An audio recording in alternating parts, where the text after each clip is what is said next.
પ્રધાનમંત્રી નરેન્દ્ર મોદી સુરતના Antroli bullet train station પર પહોંચ્યા છે। સુરતમાં બુલેટ ટ્રેન પ્રોજેક્ટની સમીક્ષા કરવાના છે।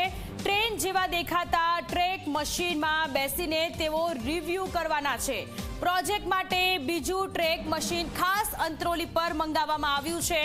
ટ્રેક લેઇંગ અને સ્ટેશન વર્કના પ્રાથમિક તબક્કાનું સીધું નિરીક્ષણ પ્રધાનમંત્રી નરેન્દ્ર મોદી કરશે।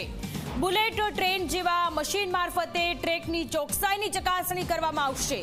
ઓવરહેડ ઇક્વિપમેન્ટ અને ઇલેક્ટ્રિકલ કનેક્શનનું નિરીક્ષણ પણ કરવામાં આવશે। સિનિયર અધિકારી અને ટેકનિકલ ટીમ પીએમ મોદીને જાણકારી આપશે।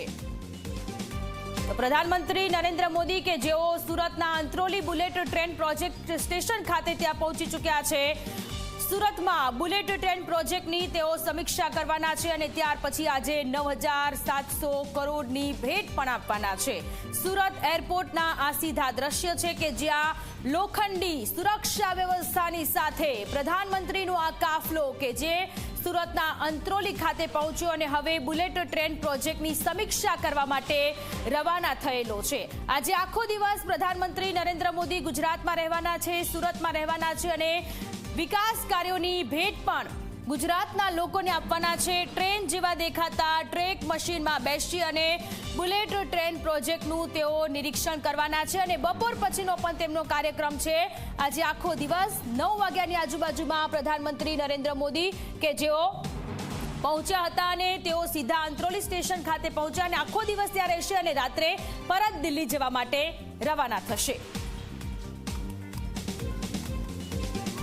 વડાપ્રધાન નરેન્દ્ર મોદી બુલેટ ટ્રેનની મુલાકાતે આવી પહોંચ્યા છે। સીધા દ્રશ્ય જોઈ શકાય છે। તેમનો કોન્વે જે છે અહીંથી પસાર થઈ રહ્યો છે કારણ હેલિપેડ દ્વારા ખાસ જે છે ત્યાં હેલિકોપ્ટર મારફતે ત્યાં અહીં આવી પહોંચ્યા છે અને અંત્રોલી ગામ ખાતે જે બુલેટ ટ્રેન જે છે તે પ્રોજેક્ટની જે છે આખું નિરીક્ષણ જે છે કરવા જનાર છે। ખાસ કરીને વડાપ્રધાન જે છે સુરત એરપોર્ટ પર ઉતર્યા બાદ ત્યાંથી હેલિપેડ મારફતે સીધા અંત્રોલી બુલેટ ટ્રેન સ્ટેશન માટે જે છે જવા માટે રવાના થઈ ગયા છે અને હેલિકોપ્ટર મારફતે જે છે તે અહીં આવી પહોંચ્યા છે। હાલ તમે દ્રશ્યમાં જોઈ શકાય છે તેમનો કોન્વે જે છે એ સીધો અહીંથી પ્રસાર થઈ રહ્યો છે અને અંત્રોલી જે બુલેટ ટ્રેન જે રેલવે જે સ્ટેશન છે ત્યાં જવાના છે। હા જોઈ શકાય છે તમે દ્રશ્યમાં કે વડાપ્રધાન નરેન્દ્ર મોદીનો કાફિલો જે છે અહીં જઈ રહ્યો છે અને તેઓ જે છે અહીં સીધા બુલેટ ટ્રેનના નિરીક્ષણ માટે જે છે રવાના જે છે થઈ રહ્યા છે। મુંબઈ અમદાવાદ જે છે આ બુલેટ ટ્રેનનો આખો પ્રોજેક્ટ છે અને આ પ્રોજેક્ટનું જે છે તેઓ અંત્રોલી રેલવે સ્ટેશન પર 45 મિનિટનું જે છે નિરીક્ષણ કરવાના છે અને વડાપ્રધાન જે છે હાલ જે તેમના કાફિલા સાથે જે છે તેઓ પહોંચી ગયા છે અને તેઓ ટ્રેન જેવા જ દેખાતા એક ખાસ ટ્રેક મશીનમાં બેસીને 45 મિનિટ સુધી રિવ્યુ કરશે અને આ મશીનમાં ઉપલબ્ધ આધુનિક સુવિધાઓ દ્વારા તેમને એક ટ્રેનનો રિયલ અનુભવ થશે। બુલેટ ટ્રેન જેવા જ આ મશીન મારફતે ટ્રેકની ચોકસાઈની પણ ચકાસણી કરવામાં આવશે। નેશનલ હાઈ સ્પીડ રેલ કોર્પોરેશનના સિનિયર અધિકારીઓ અને ટેકનિકલ ટીમ દ્વારા પીએમ મોદીને પ્રોજેક્ટની પ્રગતિ અંગેનું પ્રેઝન્ટેશન આપવામાં આવશે। હાલ જોઈ શકાય છે કે જે રીતના વડાપ્રધાન નરેન્દ્ર મોદીનો જે આખો કાફિલો જે છે અંત્રોલી બુલેટ ટ્રેન રેલવે જે સ્ટેશનનો પ્રોજેક્ટ છે ત્યાં પહોંચી ગયો છે અને તેઓ નિરીક્ષણ કરવા છે અને ત્યારબાદ નિરીક્ષણ કર્યા બાદ તેઓ ડેડિયાપાડા ખાતે જે આયોજિત છે 150 જે બિરસા મુંડા જયંતિ તેમાં ભાગ લેશે। કેમેરામેન વિજયભાઈ સાને સાથે પ્રશાંત ડિવરે, જી મીડિયા, સુરત।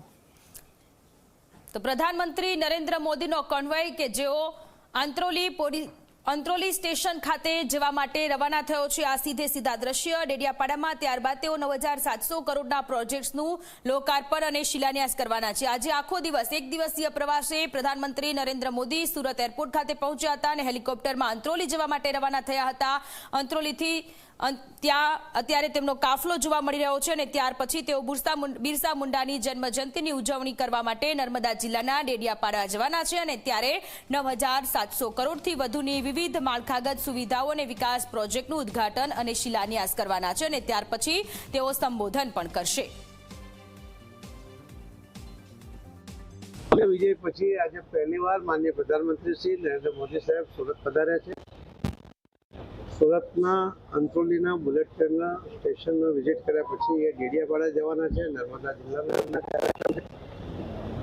સાંજે 4 વાગે દિલ્હી જવા માટે ફરીથી સુરત એરપોર્ટ પર આવવાનો છે। બિહારના વિજય પછી બિહારવાસીઓ જે સુરતમાં છે એમણે ઈચ્છા વ્યક્ત કરી હતી કે અમે સાહેબનું સન્માન કરીએ અને અમે માનનીય પ્રધાનમંત્રી મોદી સાહેબને બિહારના લોકોની જે ઈચ્છા છે એ વ્યક્ત કરી. અમે હું અને હર્ષભાઈ અમે સાથે અમને કહ્યું અને અમને સંમતિ આપી છે કે એ એરપોર્ટની બહાર આવશે, અહીંયા અમે સંબોધન કરશે. એમનું જે સન્માન કરવા જે સન્માન સ્વીકારશે તો કોઈ નહીં એમનું સન્માન અભિવાદન સ્વીકારશે. એટલે એરપોર્ટની બહાર આવીને બિહારવાસીઓને સાથે અભિવાદન કાર્યક્રમ કરવાનો છે. કેટલા લોકો આવશે બિહારના? 20,000 લોકો, કેટલા લોકો 15,000 થી 20,000 લોકો એરપોર્ટ આવશે?